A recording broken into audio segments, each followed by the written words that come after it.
In the heart of Umuahia, where the sun cast long golden rays over red earth and bustling markets, Amaka lived a life many envied.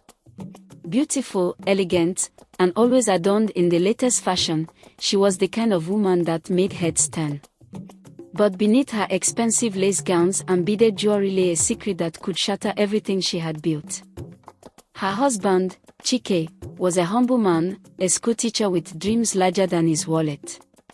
He worked tirelessly, ensuring their modest home had food, yet it was never enough for Amaka. She craved the luxury she saw other women flaunt, the kind that dripped from the fingers of the wealthy men who frequented the lounges and clubs in town. At first, it started as harmless flirting. A drink here, a dinner there.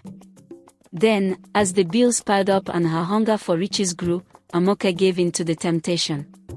She became an expert in deception, sleeping out at odd hours under the guise of visiting her cousin, Chike. In reality, she was meeting influential men, politicians, businessmen, and traders who showered her with money, perfumes, and silk wrappers. Chike, ever trusting, suspected nothing.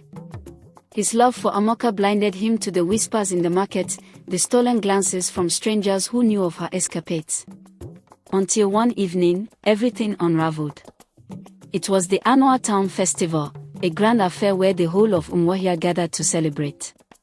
As Chike walked through the crowd with his friend Obi, he spotted Amaka, laughing loudly in the arms of Chief Nosu, a wealthy, pot-bellied man known for his insatiable appetite for women.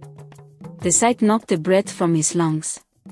The whispers weren't just rumors, they were his reality.